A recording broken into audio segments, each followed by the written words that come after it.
नमस्कार, आप देख रहे हैं सिटी न्यूज और मैं हूं आपके साथ शिल्पा पाठक। तो चलिए खबरों में बढ़ने से पहले एक नजर डाल लेते हैं अब तक की सुर्खियों पर।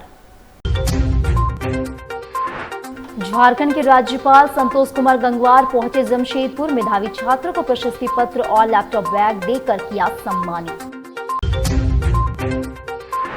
खासमहल मुख्य सड़क पर जेसीबी के चपेट में आने से एक बाइक चालक की हुई मौके पर मौत। सरायकेला जिले की आदित्यपुर थाना पुलिस ने 48 घंटे के भीतर अपराध कर्मी दीपांकर भुइयां पर हुई गोली चालन मामले का किया खुलासा। और सरायकेला के उपायुक्त नीतीश कुमार सिंह ने नगर निगम का किया निरीक्षण, जल्द ही निदान करने का दिया आश्वासन। झारखंड के राज्यपाल संतोष कुमार गंगवार पहुंचे जमशेदपुर। पटना से साउथ बिहार एक्सप्रेस ट्रेन से जमशेदपुर के टाटानगर रेलवे स्टेशन पहुंचे। वहीं जिले के उपायुक्त एसएसपी ने फूलों का गुलदस्ता देकर राज्यपाल संतोष कुमार गंगवार का स्वागत किया, जिसके बाद टाटानगर रेलवे स्टेशन से राज्यपाल जमशेदपुर के सर्किट हाउस पहुंचे, जहां बहरागोड़ा से देव वाटिका में प्रस्तावित प्रतिभा सम्मान समारोह कार्यक्रम में शामिल हुए। बहरागोड़ा बाजार में स्थित देव वाटिका में मंगलवार को प्रतिभा सम्मान समारोह का भव्य आयोजन किया गया, जिसमें झारखंड के महामहिम राज्यपाल संतोष गंगवार मुख्य अतिथि के रूप में शामिल हुए। कार्यक्रम में विशिष्ट अतिथि के रूप में जमशेदपुर लोकसभा क्षेत्र के सांसद विद्युत वरण महतो शामिल थे। राज्यपाल संतोष गंगवार का स्वागत भाजपा के पूर्व प्रदेश अध्यक्ष डॉक्टर दिनेशानंद गोस्वामी ने पुष्पगुच्छ भेंट कर किया। समारोह का विधिवत उद्घाटन महामहिम राज्यपाल और सांसद विद्युत वरण महतो ने दीप प्रज्वलन कर किया। इस अवसर पर क्षेत्र के कई गणमान्य लोग उपस्थित रहे। कार्यक्रम का उद्देश्य क्षेत्र के प्रतिभाशाली विद्यार्थियों और व्यक्तियों को प्रशस्ति पत्र तथा लैपटॉप बैग देकर सम्मानित किया तथा उनके उज्जवल भविष्य की कामना की गई। आयोजकों ने बताया कि यह कार्यक्रम हर वर्ष आयोजित किया जाएगा ताकि क्षेत्र के युवाओं को प्रोत्साहन मिल सके। अच्छे प्रयास करेंगे और हमारे राज्य के नाम को ऊंचा करने का काम करेंगे, ऐसा मैं महसूस करता हूँ। और इसमें जो भी आवश्यक हो, यहाँ पर जो भी बात बताई जा रही है और जो आप अपेक्षा करते हैं, हमारी कोशिश रहेगी कि हम खाली कहने की बात नहीं है, उन कामों को पूरा करने की दिशा में काम करें। पसौड़ी थाना क्षेत्र के खासमहल मुख्य सड़क पर जेसीबी के चपेट में आने से एक बाइक चालक युवक की मौके पर मौत हो गई। वहीं मृतक की पहचान करंडी के रहने वाले रमेश टुडू के रूप में हुई है। वहीं पुलिस पूरे मामले की जांच कर रही है। सूचना मिलते ही परिजनों का रो रो कर बुरा हाल है। स्थानीय मुखिया सरस्वती टुडू ने कहा कि तत्काल मृतक के परिजन को मुआवजा मिलना चाहिए। मृतक के परिजन काफी गरीब है, गाड़ी वाले पर कार्रवाई होनी चाहिए। आज करंडी का रहने वाला एक तो लड़का अभी फिलहाल वो सिद्धगोड़ा में रह रहा था, तो वो उड़ीसा जा रहा था सिद्धगोड़ा से बाइक में। तो यहाँ पे खासमहल चारखंबा चौक में एक जेसीबी के साथ मतलब टकराया और उसका वहीं पे मौके पे मृत्यु हो गई। तो आज हम लोग यहाँ देख रहे हैं कि प्रशासन भी यहाँ पहुँचे हुए पसौड़ी थाना के, और उनके परिजन के तरफ से भी बहुत सारे संख्या में उनका साथी भी पहुंचे हुए हैं। वो लोग मुआवजा का मांग कर रहे हैं। एजे मुखिया मैं भी यही कहना चाहती हूं कि इस दुख की घड़ी में उनको भी तत्काल मुआवजा मिलना चाहिए। उनके परिवार को सहारा कुछ मिल जाएगा, सपोर्ट मिल जाएगा। मैं यही कहना चाहूँगी प्रशासन से कि जितना भी हो सके गरीबों को मदद करना चाहिए। थोड़ी देर पहले पता चला था कि एक चारखंबा चौक पे जेसीबी और मोटरसाइकिल सवार के बीच टक्कर हुआ है। घायल के बारे में पूछने पर पता चला कि लोगों के द्वारा जल्दीबाजी में उसको उठा करके सदर अस्पताल ले जाया गया है, लेकिन सदर अस्पताल से संपर्क करने पर पता चला कि उसकी मृत्यु हो चुकी है। क्या नाम है युवक का, उम्र कितनी होती है? युवक का नाम रमेश टुडू के रूप में सामने आया है अभी तक, और उसकी उम्र लगभग 28 वर्ष। कहाँ का रहने वाला है सर ये? Sidhgora cross road number 10। आगे क्या कुछ कार्रवाई सर आपको की जाए? गाड़ी को जेसीबी को थाना लाया गया है अभी, और चालक तो वहाँ से भाग चुका था, और बाकी आगे कार्रवाई की जा रही है। सरायकेला जिले की आदित्यपुर थाना पुलिस ने बीते 1 जून को मांझी टोला में अपराध कर्मी दीपांकर भुइयां पर हुए गोली चालन मामले का 48 घंटे के भीतर खुलासा करते हुए कांड में शामिल 4 अपराध कर्मियों को गिरफ्तार कर न्यायिक हिरासत में भेज दिया है।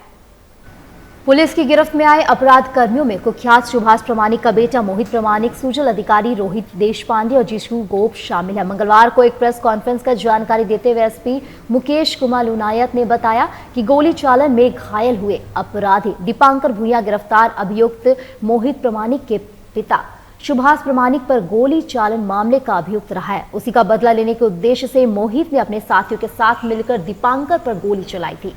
उन्होंने बताया कि कांड की गंभीरता को देखते हुए एसडीपीओ समीर कुमार सवैया के नेतृत्व में एक एसआईटी का गठन किया गया था। एसआईटी ने तकनीकी एवं मानवीय आसूचना के आधार पर उक्त चारों को घटना में प्रयुक्त लोडेड पिस्टल, जिंदा कारतूस एवं मोटरसाइकिल के साथ गिरफ्तार कर लिया। इनमें से रोहित देशपांडे का पूर्व से आपराधिक इतिहास रहा है। सभी को पूछताछ के बाद न्यायिक हिरासत में भेजा जा रहा है। बता दें कि गोली चालन की घटना में अपराध कर्मी दीपांकर भूया घायल हुआ है। गोली उसके पैर में लगी और वह टाटा मुख्य अस्पताल में उसका इलाज चल रहा है। थाना अंतर्गत सालडी बस्ती में दीपांकर भूया नामक युवक पर शाम को करीब 7 बजे के आसपास गोली चलाने की घटना प्रतिविदित हुई थी। इस संदर्भ में आदित्यपुर थाना कांड संख्या 161/2025 दर्ज करते हुए कांड का अनुसंधान प्रारंभ किया गया। घटना की गंभीरता को देखते हुए अनुमंडल पुलिस पदाधिकारी सरायकेला के नेतृत्व में एक विशेष छापामारी दल का गठन किया गया। छापामारी दल द्वारा मानवीय आसूचना, तकनीकी साक्ष्यों के आधार पर इस घटना को कारित करने वाले 4 अपराध कर्मियों को गिरफ्तार किया गया है तथा उनकी निशानदेही पर एक लोडेड पिस्टल घटना में प्रयुक्त मोटरसाइकिल को बरामद किया गया है। घटना के कारणों के संदर्भ में पूछताछ करने पर ज्ञात हुआ कि जो दीपांकर भूया है, इस कांड के मुख्य अभियुक्त मोहित प्रमाणिक, जिसको भी गिरफ्तार किया गया, मोहित प्रमाणिक के पिता सुभाष प्रमाणिक पर अगस्त 2024 में गोली चलाया था। उसी का बदले लेने की भावना से इसके द्वारा इस घटना को अंजाम दिया गया है। मोहित प्रमाणिक जो गिरफ्तार अपराध कर्मी है, उसमें मोहित प्रमाणिक, सुजल अधिकारी, रोहित देशपांडे और जिशु गोप है। सर, ये लोग जो रोहित देशपांडे है पूर्व में भी आदित्यपुर थाना से जेल जा चुका है। संलिप्त अपराध कर्मी है और उनकी सत्यापन किया जा रहा है। घटनास्थल पर अभी तक के अनुसंधान में 4 ही लोगों की पाए जाने की पुष्टि हुई है, लेकिन घटना की रेकी करने में या बाकी चीज़ों में जो भी संलिप्त है उसकी सत्यापन करते हुए और उसके विरुद्ध साक्ष्य संकलन करते हुए भविष्य में गिरफ्तारी। सरायकेला के उपायुक्त नीतीश कुमार सिंह ने आदित्यपुर नगर निगम का निरीक्षण किया तथा पेयजल जलापूर्ति योजना, सीवरेज योजना मुख्य रूप से जानकारी ली। इसके निदान जल्द ही कराने का आश्वासन दिया। उपायुक्त नीतीश कुमार सिंह ने कहा कि जिला कोऑर्डिनेशन कमेटी की बैठक में पेयजल की समस्या का जानकारी प्राप्त हुआ, जिसमें पता चला कि 60 किलोमीटर तक वन विभाग के द्वारा एनओसी नहीं दिया गया। उपायुक्त ने कहा कि इस मामले को लेकर समीक्षा करने के साथ जांच किया जाएगा, जिसमें आवश्यक होगा कि जल्द से जल्द वन विभाग से एनओसी दिलाने के साथ ही जलापूर्ति योजना का तेजी से सामान उपलब्ध कराया जाए ताकि लोगों को पेयजल समस्या से निजात मिल सके। इसके साथ ही सीवरेज योजना को भी पूरा किया जाए। सीवरेज योजना कहां फंसी हुई है या किस कारण से फंसा हुआ है, उसकी जानकारी को लेकर आगामी समय में एक संयुक्त बैठक का आयोजन करके इसमें सभी जानकारी लिया जाएगा। उसके बाद समस्या निदान करने का आग्रह किया जाएगा। इसके साथ ही आदित्यपुर नगर निगम क्षेत्र में अतिक्रमण की भी समस्या नजर आ रही है, उसको लेकर आगे समय में दुरुस्त किया जाएगा। बताया जा रहा है कि आदित्यपुर में नगर निगम क्षेत्र में पेयजल की भयावह स्थिति बनी हुई है। कई स्थानों पर डीप बोरिंग पूरी तरह से सूख गया है तो कई वार्ड पूरी तरह से ड्राई जोन बना हुआ है। इस बैठक में प्रशासक रवि प्रकाश, उपनगर आयुक्त पारुल सिंह के अलावा काफी संख्या में लोग उपस्थित थे। यहाँ के आदित्यपुर, चूँकि आदित्यपुर नगर निगम में अपना पहला विजिट है, तो यहाँ पे क्या क्या समस्याएं हैं और क्या क्या मेजर इश्यूज़ हैं उसको समझने का प्रयास किया गया। और जैसे कि बताया गया कि यहाँ पे जो ड्रिंकिंग वाटर सप्लाई है वो एक मेजर चैलेंज है, मेजर इशू है, और कुछ इंक्रोचमेंट के इश्यूज़ हैं और रेवेन्यू जनरेशन में क्या क्या स्कोप है उसके ऊपर चर्चा की है। तो मोस्ट प्रॉब्ली हम लोग इन सब चीज़ों को बारी बारी करके रिजॉल्व करने का प्रयास करेंगे। इसके बारे में 2 दिन पहले अवगत कराया गया, कोऑर्डिनेशन की बैठक हुई थी सैटरडे को, तो इसके बारे में उसी दिन पता चला है। तो ये पूरे जो योजना है इसके डिटेल में हम लोग एक बैठक करेंगे मोस्ट प्रॉब्ली इस हफ्ते के एंड में या फिर नेक्स्ट वीक में, और प्रयास रहेगा कि जो भी समस्याएं आ रही हैं, जहाँ भी बॉटल निकाल रहा है उसको हम लोग रिजॉल्व करें। फॉरेस्ट डिपार्टमेंट की कोऑर्डिनेशन की आवश्यकता हो या फिर स्टेट के कोऑर्डिनेशन की आवश्यकता हो, हम लोग इस चीज़ को रिजॉल्व करें। इन दोनों को एक साथ ट्रीट कर रहे हैं। इन दोनों चीज़ों को नेक्स्ट वीक में हम लोग अच्छे से रिव्यू करेंगे पूरे DPR के साथ कि कहाँ पे क्या बन रहा है। आवश्यकता पड़ेगी तो फील्ड विजिट भी करेंगे और फिर बेस्ड ऑन दैट हम लोग उसके असेसमेंट के आधार पर आगे करेंगे। बहरागोड़ा लैंपस में 400 किसानों के जमा 24,64,497 रुपए नहीं मिलने से किसान परेशान। झारखंड लोकतांत्रिक क्रांतिकारी मोर्चा के जिला महासचिव दिनेश महतो ने अनियमितता का आरोप लगाते हुए डीसी और सरकार से उचित कार्रवाई की मांग की है। झारखंड लोकतांत्रिक क्रांतिकारी मोर्चा के जिला महासचिव दिनेश महतो ने कहा कि बहरागोड़ा लैंपस में लाखों रुपया जमा पैसा किसानों को पिछले कई सालों से नहीं मिल रहा है। हमने इस मामले को लेकर उपायुक्त को लिखित शिकायत भी किए थे। हमने आरोप लगाया था कि 50 लाख का अनियमितता हुआ है, लेकिन उपायुक्त ने जब जांच कराया तो 27 लाख की पुष्टि हुई है। वहीं इस मामले में जिला सहकारिता पदाधिकारी श्रीमती आशा टोपो ने सहायक निबंधक सहयोग समिति घाटशिला अंचल को निर्देश दिया कि उक्त निर्देश में लैंपस से राशि की निकासी करने वाले इच्छुक सभी खाताधारियों को भुगतान के आदेश को सुनिश्चित कराने को कहा था और किसानों के पैसा भुगतान करने के लिए जनवरी में आदेश भी दिया था और 5 महीने में 2 बार विभागीय पत्र लिखा गया था, लेकिन अब तक किसानों का पैसे भुगतान नहीं किया गया। देखिए, मामला बौड़ागुड़ा का लेम्स का मामला है, जो कि बौड़ागुड़ा लेम्स का खाताधारियों ने हमको आवेदन दिया था। तो आवेदन के आलोक में हमने जिला के उपायुक्त महोदय को जांच के लिए आवेदन दिए। आवेदन में हमने 50 लाख का घोटाला का आरोप लगाया। तो उपायुक्त महोदय ने जांच किया। जांच में 27 लाख का पुष्टि हुआ। पुष्टि होने के बाद जिला सहकारिता पदाधिकारी ने लेम्स के सचिव को आदेश दिया कि खाताधारियों को नियमानुसार भुगतान करने के लिए जनवरी माह में निर्देश दिया, परंतु 5 महीना बीत जाने के बावजूद भी अब तक खाताधारियों को पैसा नहीं दिया जा रहा। लेम्स के सचिव और सारे अधिकारी मिल के पूरा मामला को घोटाला किया गया है। किसानों का पैसा नहीं दिया जा रहा, जो कि जांच में पुष्टि हुआ। पुष्टि मतलब 5 महीने पहले हुआ, परंतु अभी जिला सहकारिता पदाधिकारी का भी आदेश लेम्स का सचिव अनुपालन नहीं कर रहा। एक्चुअली बहरागोड़ा लैंड जैसे धान अधि प्राप्ति करती है ना, तो 2011-12 या 12-13 में धान अधि प्राप्ति जब वो लोग कर रहे थे, क्योंकि मैंने अभी जांच कराया है, जांच रिपोर्ट के हिसाब से मैं जवाब दे रही हूँ कि हमारे सहायक निबंधक सहयोग समिति घाटशिला अंचल और वहाँ के जो कोऑपरेटिव एक्सटेंशन ऑफिसर है, उनकी संयुक्त टीम जांच की थी और उनकी जांच रिपोर्ट के अनुसार उन्होंने यही बोला है कि धान अधि प्राप्ति मद में हथालन और परिवहन मद में जो पैसा मिलना था जेएफसी से, वो नहीं मिला था और वो पैसा उन्होंने जमा वृद्धि का यूज़ किया और वो अभी भी 1 करोड़, लगभग 1 करोड़ से ज़्यादा रुपया बकाया है, मतलब पावना है बहरागोड़ा लैंड्स को, जो पैसा उधर चला गया है। इसलिए वो पैसा घट गया है और वो नहीं दे पा रहे हैं।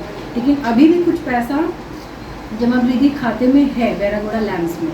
तो मैंने सहायक निबंधक और जो वहाँ के कोऑपरेटिव एक्सटेंशन ऑफिसर है, उनको डायरेक्शन दिया है कि आप लोग नियमानुसार जो भी कार्रवाई है, जो कि वहाँ के खाताधारी हैं, जो योग्य खाताधारी हैं, उनका थोड़ा कैलकुलेशन करके जो अमाउंट दिया जा सकता है वो दिलवाया जाए। ये मैंने उनको निर्देश दिया है 2 बार। कितने बार खत पत्र लिखे हैं? मैंने 2 बार दिया है निर्देश, भुगतान करने के निर्देश दिए हैं। लेकिन मैडम, अब तक भुगतान नहीं होना तो कहीं न कहीं गबन का भी आरोप लग रहा है। इस तरह की बात सामने निकल के आ रही है। नहीं, गबन एक्चुअली नहीं हुआ है। जांच रिपोर्ट के अनुसार मुझे लग रहा है कि पैसा जहां लगना था वहां से नहीं आया पैसा वापस। जैसे जेएफसी हमें दान करने की कमीशन देती है या फिर परिवहन मद में जो खर्च होता है वो पैसा देती है, वो पैसा आया नहीं और इन लोगों को परिवहन में खर्च करना था और पैसा था नहीं, तो उन्होंने वहाँ से उठा लिया वो पैसा। इस वजह वहाँ शॉर्ट कर दिया पैसा। 2 बार पत्र लिखने के बाद भी पैसा का भुगतान नहीं हो रहा। हाँ, तो कहीं न कहीं कई बड़ी सवाल भी खड़ी हो रही है। इसमें मैं जैसे आपके संज्ञान से मुझे पता चल रहा है कि अभी तक पैसा का भुगतान नहीं हुआ है। मैं बात भी करूंगी और उनको सब अभी लास्ट एक वार्निंग दूंगी कि आप इस बार जो भी कार्रवाई करना है जल्दी से कार्रवाई करते हुए जो भी योग्य खाताधारी है उनको पैसा लौटाएंगे। खरसवा ब्लॉक परिसर में 10.38 करोड़ की लागत से बन रहे सामुदायिक स्वास्थ्य केंद्र निर्माण कार्य हमेशा से विवादों में रहा है। अपने कारनामों को लेकर सुर्खियों में आ रहा है। इस योजना के शिलान्यास से विवाद शुरू हो चुका है। योजना के शिलापट में स्थानीय सांसद का नाम नहीं अंकित करने से शुरू हुई विवाद थम नहीं रहा है। निर्माण कार्य में नई ईंटों की जगह पुरानी ईंटों इस्तेमाल करने पर भी खूब सुर्खियां बटोरता है। गुणवत्ता विहीन हो रहा निर्माण का आरोप लगता रहा। अब मजदूरों को मजदूरी करार मजदूरी भुगतान नहीं करने का मामला सुर्खियों में आया है। मजदूरी भुगतान नहीं करने से नाराज मजदूरों ने सामुदायिक स्वास्थ्य केंद्र भवन निर्माण कार्य रोक दिया। खरसवा सामुदायिक स्वास्थ्य केंद्र का भवन निर्माण कार्य मजदूरी भुगतान नहीं करने के कारण बंद पड़ा है। लाखों रुपए की मजदूरी का पैसा दबाकर बैठा पीटी ठेकेदार फरार है। दरअसल यह पूरा मामला खरसवा ब्लॉक परिसर में भवन निर्माण विभाग के द्वारा बन रहे सामुदायिक स्वास्थ्य केंद्र खरसवा निर्माण कार्य से जुड़ा है, जिसमें बिल्डिंग बनाने वाले एजेंसी के पेटी ठेकेदार सह पुरलिया के बड़ा बाजार निवासी बलदेव कोड़ा ने 80 मजदूरों से लगभग 2.5 लाख रुपए की मजदूरी कराई और जब पैसा देने की बारी आई तो उसने मुंह मोड़ लिया। वही काम करने वाले मजदूर काफी दिनों से मजदूरी का पैसा लेने के लिए पेटी ठेकेदार से बात करने के लिए फोन लगाते हैं, लेकिन पेटी से ठेकेदार फोन उठाने को भी तैयार नहीं है। नए नंबर से फोन लगाने पर भी फोन नहीं उठाते। वहीं मजदूर का कहना है कि हमें कोई ठेका नहीं दिया गया था, बल्कि मजदूरी पर लगाया गया था। हर सप्ताह काम करने के बाद लेबर पेमेंट कर दिया जाता है, जिससे नाराज मजदूरों ने सोमवार को सामुदायिक स्वास्थ्य केंद्र निर्माण स्थल साइट पर पहुंचकर विरोध प्रदर्शन किया। साथ ही प्रशासन से न्याय की गुहार लगाते हुए मजदूरी दिलाने की मांग की। इस पर भवन निर्माण विभाग के सहायक अभियंता ने कहा कि यह संवेदक और पेटी ठेकेदार का मामला है। खरसवा सामुदायिक स्वास्थ्य केंद्र का भवन निर्माण कार्य में खरसवा कुचाई सहित विभिन्न क्षेत्रों से बिल्डिंग बनाने वाले एजेंसी के पेटी ठेकेदार सह पुरलिया के बड़ा बाजार निवासी बलदेव कोड़ा के नेतृत्व में लगभग 80 मजदूरों से 2-3 माह तक कड़ी मेहनत करवाई गई, लेकिन अब तक भुगतान देने से बच रहा है। प्रभावित मजदूरों में अधिकांश आदिवासी समुदाय के हैं। ठेकेदार ने उन्हें खरसवा में काम पर रखने और समय पर भुगतान करने का वादा किया था। काम करवाकर ठेकेदार भुगतान देने से बच रहा है और फरार हो चुका है। मजदूरों ने कार्यस्थल पर दस्तक दी, लेकिन कोई समाधान नहीं निकला। मजदूर न्याय की मांग कर रहे हैं और अपना भुगतान प्राप्त करने के लिए संघर्ष कर रहे हैं। नाम? मेरा नाम है सोनी सोय। गांव है मारा घाटू। हाँ बोलिए, क्या मामला है आप लोग का? हम लोग का पैसा नहीं दे रहा है ठेकेदार। कहाँ काम करते थे? यहाँ ब्लॉक में सरकारी हॉस्पिटल बन रहा है। 3 महीना का बकाया हम लोग को नहीं दिया है। और कितने लोगों का भुगतान नहीं हुआ? मजदूर 80 आदमी लोगों का हम लोग। मेरा नाम सुभाष माझी है। हम खरसवा ब्लॉक में काम कर रहे हैं हॉस्पिटल में। तो सरकारी हॉस्पिटल है। जो हम लोग का ठेकेदार था वो बलदेव कोड़ा था उसका नाम। तो हम तो 9 दिसंबर से काम कर रहे हैं। कुछ पैसा मिला है। मेरा 10,000 बाकी है मेरा, और 80 लोग का भी बाकी है। आधा किसको मिला है, किसी को नहीं मिला है। मैंने कितना बकाया है अभी तक मजदूरी भुगतान? टोटल लगभग टोटल हिसाब तो नहीं किए हैं, फिर भी एक तो एवरेज 2-2.5 लाख रुपया बकाया। हाँ। और जो संवेदक है उसको पैसा मांगने से क्या बोल रहा है? वो बोल रहा ठेकेदार को पकड़ के लेकर उसका अगर पैसा बनेगा तो हम देंगे, अगर नहीं बनेगा तो नहीं देंगे। डायरेक्ट ही बोल? हाँ। अभी काम बंद रखे? हाँ, अभी काम बंद है। ठीक। नाम है आपका? वशिष्ठ मिश्रा। वशिष्ठ मिश्रा। ये लोगों का मजदूरी भुगतान क्यों नहीं हुआ? मजदूरी भुगतान है, हम लोग को बालदेव को हम लोग कॉन्ट्रैक्ट दिए हुए हैं, मेजरमेंट के हिसाब से दिए हुए हैं। इसमें मैंने पेटी कॉन्ट्रैक्टर। हाँ। हम लोग जैसे लेबर पेमेंट पे हम लोग काम नहीं करवाए, हम लोग को उसको कॉन्ट्रैक्ट पे दिए हैं मेजरमेंट के हिसाब से। मेजरमेंट जहाँ तक काम किया है उसका पैसा फुल पेमेंट है। 80-90 हज़ार रुपया उसके ऊपर एडवांस ही एडवांस है। लेकिन इन लोग को बोला मजदूरी भुगतान है, वो गया कहाँ? नहीं, तो इनको बोल रहे हैं, कंपनी बोल रहा है कि उसको बुलाइए, अगर उसका पैसा निकलता है जितना उतना हम 1 मिनट में देंगे। देखिए, आपकी बात तो हम भी समझे, चले वो लोग को पेटी में दिए हुए स्क्वायर फीट हिसाब से, ठीक है। लेकिन नियमता अगर कुछ नहीं होता तो पेमेंट सब बात संवेदक पर आती है।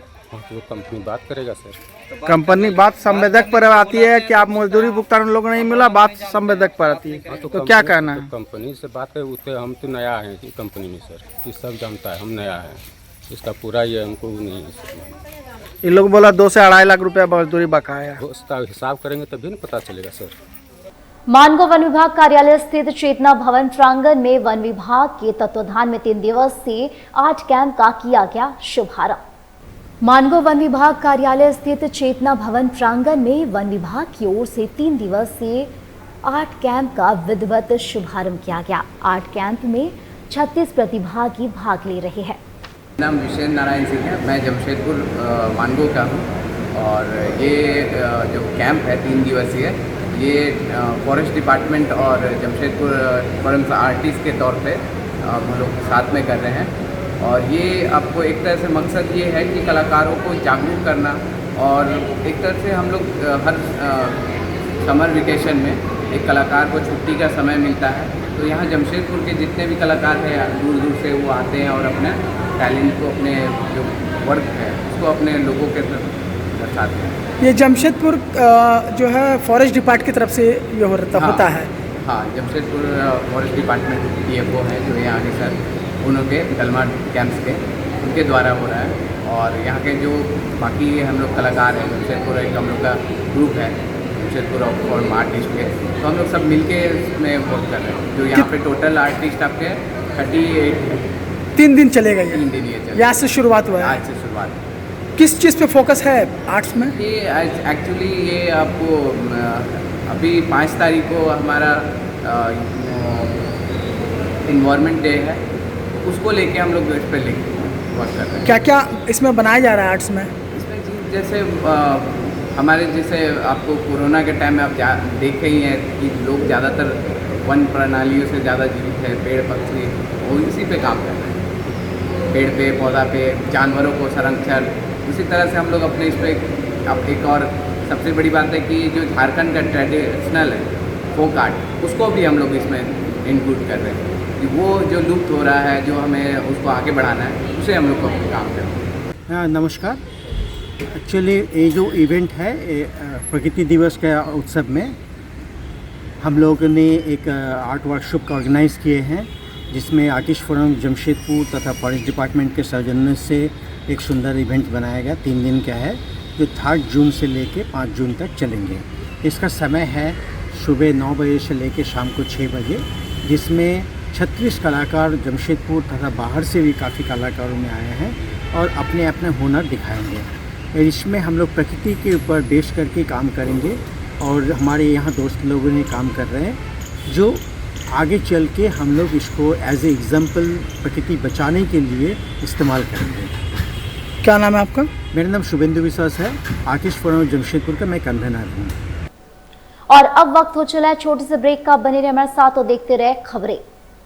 अब जल्द शुरू होने वाला है फन वर्ल्ड डिज्नीलैंड। जी हाँ, अब आपके शहर जमशेदपुर में आप सभी के बीच भरपूर मनोरंजन लेकर एक बार फिर आ गया है फन वर्ल्ड डिज्नीलैंड। सबसे शानदार और पुराना फन वर्ल्ड डिज्नीलैंड इस बार फन वर्ल्ड डिज्नीलैंड करेगा मौज और मस्ती की बरसात। एंटरटेनमेंट का बादशाह डिज्नीलैंड लेकर आया है आपके शहर जमशेदपुर में थ्रिल, एक्साइटमेंट और एंटरटेनमेंट का सैलाब, यानी पूरा विदेशी मनोरंजन नगरी डिज्नीलैंड में सिमट कर आ गया है साक्षी आम बगान मैदान यानी जमशेदपुर में, जहां मनोरंजन, मस्ती और उसके साथ तरह तरह के राइड्स, अंतर्राष्ट्रीय झूले और खेल। इस बार का खास आकर्षण हेलीकॉप्टर व वाटर बोट के साथ जॉइंट व्हील, टोरा टोरा, स्लाम्बो, break dance, jumping frog, Mickey Mouse, jumping motorbike, 3D game, साथ में और भी बहुत कुछ। हैंडलूम और हैंडीक्राफ्ट के सैकड़ों आइटम्स के साथ जायकेदार लज्जेदार व्यंजनों का मजा भी आप यहाँ ले सकते हैं। तो ना करे देर, जल्द पहुंचे फन वर्ल्ड डिज्नीलैंड, साक्षी आम बगान मैदान जमशेदपुर में, शाम 4 बजे से रात 10 बजे तक। बेहुनर आदमी जिंदगी भर नौकरी की तलाश में भटकता है और हुनरमंद इंसान को नौकरी तलाश करती है।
सिखाएंगे और नौकरी भी दिलाएंगे। अधिक जानकारी के लिए संपर्क करें अंतर्राष्ट्रीय मान्यता प्राप्त Rabia technical institute and placements council approved by government of India और देखें हमारा वेबसाइट www.rabiainstitute.in।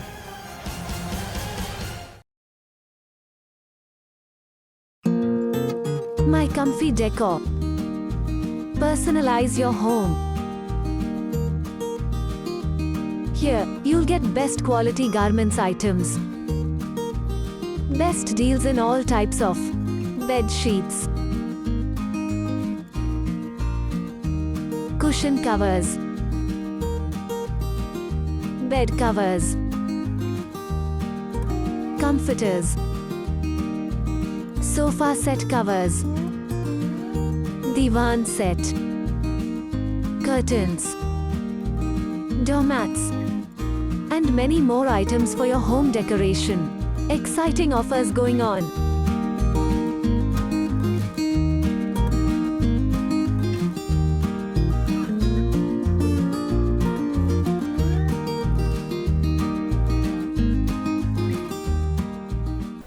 जमशेदपुर में अगर आप अपने परिवार को लेकर बाहर घूमने का मन बना रहे हैं तो हो जाए सावधान। असामाजिक तत्व के लोग आपके साथ साथ आपके पूरे परिवार के साथ बदतमीजी करेंगे। पुलिस नहीं करेगी कोई मदद। आपको बता दें कि जमशेदपुर के बैंक में काम करने वाले पीटीएस तिवारी अपने पूरे परिवार को लेकर शाम को घर से घूमने निकले थे, जिसमें उनकी पत्नी सोमा पांडे, 2 साल का बच्चा और उनकी 1 साली सुमन पांडे मौजूद थे। इसी दौरान एग्रीको गोलचक्कर के पास खाऊ गली से क्रॉस कर रहे थे, तभी एग्रीको के मैदान में आईपीएल मैच स्क्रीन में हजारों लोग देख रहे थे। सड़क के कोने में 10 से 15 बाइक खड़ी थी और कुछ लड़के नशे में थे। इसी दौरान परिवार का कार उनके बाइक में सटा, जिसके बाद युवकों ने परिवार पर हमला कर दिया। पहले पैसे की मांग की, जब परिवार के लोगों ने कहा कि पैसे देंगे चलो थाने, फिर गाली गलौज और मारपीट करने लगे। परिवार के लोग कैसे करके कार स्टार्ट कर आगे सीताराम डेरा थाना जाने लगे। पीछे से सभी असामाजिक तत्व के लोग कार का पीछा करते रहे। कार में पीछे से कई बार ठोकर मारी, पत्थर से शीशा तोड़ा और बैंक कर्मचारी को कार से उतारकर प्रताड़ित करने का प्रयास किया। वहीं कार में बैठी महिला और लड़की के साथ कपड़े फाड़ने का प्रयास किया गया। जैसे तैसे परिवार के लोग भागकर सीताराम डेरा थाना पहुंचे। सीताराम डेरा थाना की पुलिस ने पीड़ित परिवार को कहा कि ये हमारे थाना क्षेत्र में नहीं आता, आप दूसरे थाना जाएं। पीड़ित परिवार डरे घर जाने लगे और दूसरे थाने का नंबर गूगल से निकाला और थाने में फोन किया। इसके बाद थाना में असाइनमेंट थाना प्रभारी का नंबर दिया और व्हाट्सएप में शिकायत लिखकर भेजने को कहा। शिकायत लिखकर व्हाट्सएप पर भेजा गया। 12 घंटे बाद भी पुलिस ने कोई कार्रवाई नहीं की। कल हम लोग साक्षी के तरफ से फैमिली गैदरिंग से लौट रहे थे वापस, और वहाँ पे जो ट्रांसपोर्ट ग्राउंड है एग्रीको में, वहाँ पे बहुत सारा बाइक लगा हुआ था और वहाँ पे एक बाइक ऐसे लगा हुआ था जैसे वो मतलब ऐसे कंडीशन में खड़ा था जैसे वो गाड़ी किसी भी गाड़ी से उसको टक्कर लग जाती। तो मेरा ये गाड़ी मैं उस तरफ बैठी हुई थी और वो उधर से डैमेज हल्का सा हुआ होगा, साइलेंसर या किसी चीज़ में लगा होगा। वहाँ से पूरा लड़के लोग भीड़ लगाने लगे, बोलने लगे नहीं मैडम आप लोग पैसा दीजिए वरना हम गाड़ी निकलने नहीं देंगे। तो मेरा बोलना था कि ठीक है, पैसा अगर डैमेज हुआ होगा तो पैसा हम आपको देंगे, लेकिन ऐसे तो नहीं दे देंगे ना। इसी तरह कोई पैसा मांग लेगा तो हम बोले कि आप सीताराम डेरा थाना सामने है, चलिए जो भी आपका डैमेज हुआ होगा हम लोग दे देंगे, वहाँ पे मैटर सॉर्ट आउट कर लीजिएगा, अगर कुछ इशू हुआ होगा तो दिखेगा।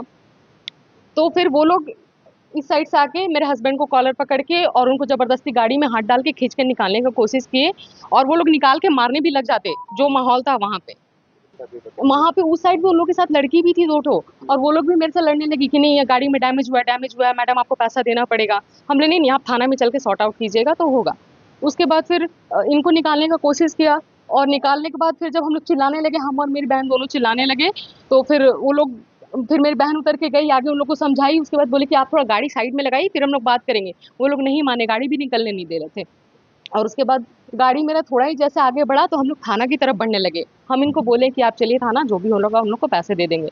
मेरा गाड़ी थाना रूट में ही बढ़ रहा था और वो लोग पीछे से आके मेरी गाड़ी पे पूरा पत्थरबाजी किए हैं और पूरा मार के डैमेज कर दिए। और मेरे बच्चा और मेरी बहन पीछे बैठी थी, कुछ भी हो सकता था, किसी को सर में चोट लग सकता था। वो लोग, उन लोग का गैंग थोड़ा बड़ा था, ऐसे देखने में तो 2-3 जन वो लोग लग रहे थे, 2 लड़की और 2 लड़का, जिन लोग को हम बाई फेस देखेंगे तो पहचान जाएंगे। लेकिन वो लोग का गैंग मेरे को बड़ा जैसा लग रहा था, क्योंकि वहाँ पे कुछ ऐसा लोग जो हम लोग के साथ नहीं था, उन लोग के साथ पूरा पब्लिक और पूरा लड़का, वो लोग देखने से ही बहुत अजीब सा लग रहा था। झामू प्रखंड अध्यक्ष के नेतृत्व में जमशेदपुर सीओ को ज्ञापन सौंपा गया। व्यांग बिल में बिल्डर द्वारा सरकारी जमीन को अधिग्रहण करने का लगाया गया आरोप, जिसकी कार्रवाई का किया गया मांग। झामुमो प्रखंड अध्यक्ष पाल्टन मुर्मू के नेतृत्व में जमशेदपुर सीओ को ज्ञापन सौंपकर सुंदरनगर स्थित व्यांग बिल में बिल्डर एवं भूमाफियाओं द्वारा सरकारी जमीन को अधिग्रहण करने का आरोप लगाते हुए मामले पर कार्रवाई करने का मांग किया गया। अंचल अधिकारी को ज्ञापन हम लोग दिए हैं। आपको व्यांबिल ग्राम है, ग्राम सभा द्वारा एक ज्ञापन दिया गया था। आपको खाता नंबर 158 प्लॉट नंबर 1158 है, सरकारी जमीन है और वहाँ एक बिल्डर के द्वारा जो है बड़े पैमाने पर सरकारी भूखंड का अतिक्रमण किया जा रहा है। क्योंकि वहाँ 5th शेड्यूल एरिया है, ग्राम सभा भी है, बिना ग्राम सभा करके इस तरह का जमीन का अतिक्रमण होना कहीं ना कहीं जो बिल्डर द्वारा जो कानून का अधिग्रहण कर रहे हैं। और जो हमारा जमीन जो है, जो हमारा गांव में रहता है, हम लोग सरकारी योजना के लिए उसको हम लोग सुरक्षित रखते हैं, तो इस तरह का कार्य किया जा रहा है। इसके संबंध में ज्ञापन भी दिया गया था। आज हम लोग सीओ साहब के अनुपस्थिति में हम लोग ब्लॉक के जो है बाबू हैं उनको हम लोग दिए हैं और उम्मीद कर रहे हैं कि इसमें कार्रवाई हो और बिल्डर के द्वारा जो अतिक्रमण किया जा रहा है उसको तत्काल में रोका जाए। अगर नहीं रोका जाता है तो हम लोग, चूँकि हम लोग झारखंड मुक्ति मोर्चा पार्टी से आते हैं और राज्य सरकार ने सभी अंचल अधिकारी को निर्देश दिया है कि आपके क्षेत्र में जो भी सरकारी भूखंड का इस तरह का अतिक्रमण किया जा रहा है उसके ऊपर कार्रवाई किया जाए। सभी थाना को भी निर्देशित किया गया है कि आपके थाना अधीनस्थ क्षेत्र में जितने भी सरकारी भूखंड है उसकी रक्षा की जाए, जहाँ भी अतिक्रमण होता है उसको रोका जाए, उसमें कार्रवाई की जाए। तो इसके संबंध में हम लोग चाहते हैं कि अतिक्रमण को रोका जाए। इन ग्रामीण का कहना है कि हम सभी ने थाना प्रभारी को भी सूचित किए थे, बावजूद अतिक्रमण किया जा रहा है। अंचल अधिकारी को भी आज ज्ञापन दिए हैं, हम उम्मीद किए हैं कि इसमें कार्रवाई हो। कितना जमीन? इसमें लगभग जो है 7 एकड़ जमीन इन लोग बताया जा रहा है और उसमें कुछ हिस्सों में 1-2 एकड़ में वहाँ के जो माफिया जो होंगे, भू माफिया जो है, वो अतिक्रमण किया जा रहा है। क्या नाम है आपका? पलटन मुर्मू, झामुमो प्रखंड अध्यक्ष जमशेदपुर। जमशेदपुर में जिला प्रशासन एवं टाटा स्टील फाउंडेशन के बीच एमओयू पर हस्ताक्षर। पूर्व सिंहभूम के 3 प्रखंडों में एजुकेशन सिग्नेचर प्रोग्राम के तहत गुणवत्तापूर्ण शिक्षा सुनिश्चित करने की दिशा में साझेदारी की गई। जमशेदपुर के उपायुक्त कंस सत्यार्थी की उपस्थिति में पूर्व सिंहभूम जिला प्रशासन एवं टीसीएफ के बीच एक महत्वपूर्ण समझौता ज्ञापन पर हस्ताक्षर किए गए, जिसका उद्देश्य जिले के 3 प्रखंडों मूसाबनी, डुमरिया और घोड़ाबांधा में एजुकेशन सिग्नेचर प्रोग्राम के माध्यम से बच्चों को क्षमता मूलक एवं गुणवत्तापूर्ण शिक्षा उपलब्ध कराना है। जिला प्रशासन की ओर से डीएसई आशीष पांडे एवं टीएसएफ की ओर से देवहंस रेनी एमओ पर हस्ताक्षर किया। इस साझेदारी के तहत एक सशक्त सार्वजनिक विद्यालय प्रणाली को पुनर्जीवित करते हुए यह सुनिश्चित किया जाएगा कि बच्चे अपनी पूरी क्षमता के साथ विकास कर सके। जिला प्रशासन एवं टीसीएफ अपने अपने विशेषज्ञ क्षेत्र और क्षमताओं का लाभ उठाकर अगले 3 वर्षों में तीनों चयनित प्रखंडों में कार्यक्रम को पूरी तरह लागू करेंगे। इस दौरान जीरो स्कूल ड्रॉप आउट, शैक्षणिक उपलब्धियों में सुधार एवं सशक्त विद्यालय प्रबंधन समितियों के निर्माण को प्राथमिक लक्ष्य के रूप में रखा गया है। यह एमओयू हस्ताक्षर तिथि से प्रभावी होकर 31 मार्च 2028 तक मान्य रहेगा। इस एमओयू के तहत उक्त तीनों प्रखंडों के 37 पंचायत, 224 गांव के 295 स्कूल और आंगनबाड़ी केंद्रों में एजुकेशन सिग्नेचर प्रोग्राम के अंतर्गत शिक्षा के स्तर में बदलाव लाने का प्रयास होगा। इस अवसर पर उपायुक्त कंस सत्यार्थी ने कहा कि गुणवत्तापूर्ण समावेशी शिक्षा तथा सभी बच्चों की पहुंच सुनिश्चित करना प्रशासन की सर्वोच्च प्राथमिकताओं में से एक है। यह साझेदारी बच्चों के सर्वांगीण विकास की दिशा में एक ठोस कदम है।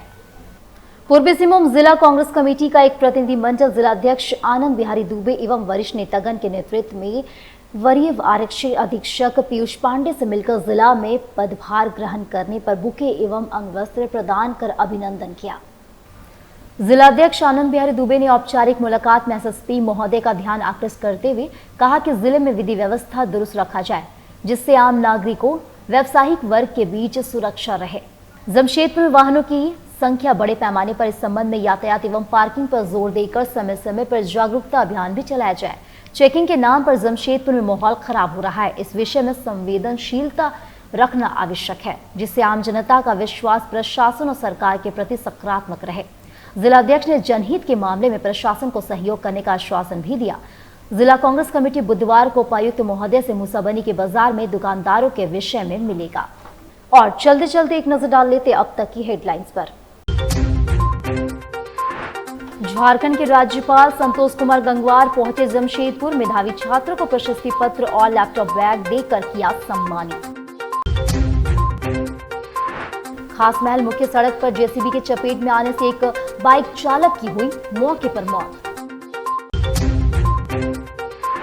सरायकेला जिले की आदित्यपुर थाना पुलिस ने 48 घंटे के भीतर अपराध कर्मी दीपांकर भुइयां पर हुई गोली चालन मामले का किया खुलासा।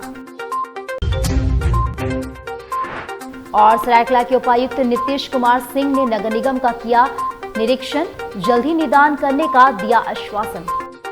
तो आज के लिए बस इतना ही। आप बने रहे हमारे साथ और देखते रहे सिटी न्यूज। नमस्कार।